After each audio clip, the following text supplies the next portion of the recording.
Nilinaw ng Office of the Ombudsman na binibigyan ng pagkakataon ng mga akusado sa isang kaso, kaya isinasalang sa preliminary investigation. Tinukoy ng Ombudsman sina Senador Loren Legarda at anak nitong si Congressman Leandro Leviste na nahaharap sa reklamong graft at plunder. Yan ang ulat ni Rod Lagusad. Kuryenteng hindi talaga kuryente. Nakuryente lang tayo. Ghost electricity. Ganito anya ang nangyari umano sa mga solar project na nakuha ni Batangas Representative Leandro Leviste ayon kay Ombudsman Jesus Crispin Remulla. Dahil dito, inihain na sa preliminary investigation ang mga reklamong plunder at graft laban kay Leviste, kanyang ina na si Senator Loren Legarda at dating Energy Secretary Alfonso Cusi. Ayon kay Remulla, ang kasong plunder ay walang bail o piyansa.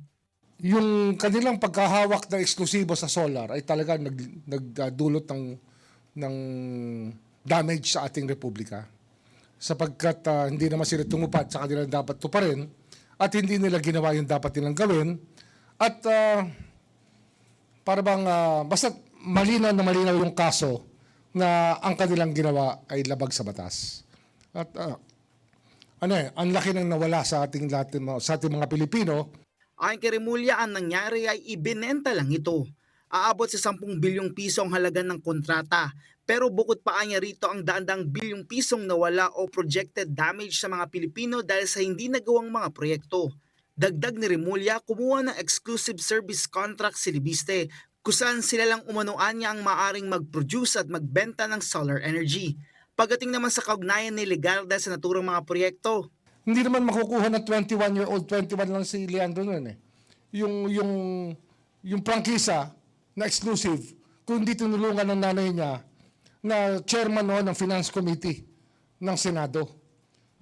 Parang appropriations yan ng House, Finance Committee ng Senado. At ginamit niya yung kanyang posisyon para makakuha ng prangkisa yung anak niya. ayon kay Legarda, walang basihan at walang pondo ng bayan ang sangkot sa aligasyon laban sa kanya. Anya, handa silang ilabas ang katotohanan. Ayon kay Remulla, masusing pinag-aralan ng naturang reklamo, lalo't naapektuhan nito ang maraming mga Pilipino. Enero pa anya nang magsimula ang fact-finding investigation kaugnay nito. Ayon sa mga investigador ng Office of the Ombudsman, nagsabwatan umano ang tatlo para makakuha ng exclusive government rights sa bansa. Ayon sa anti-graft body, nakita sa isinagawang investigasyon na ilan sa mga service contracts ay inilipat umano sa mga affiliated corporations na umano'y sa papel lang nag-e-exist at walang aktwal na operasyon.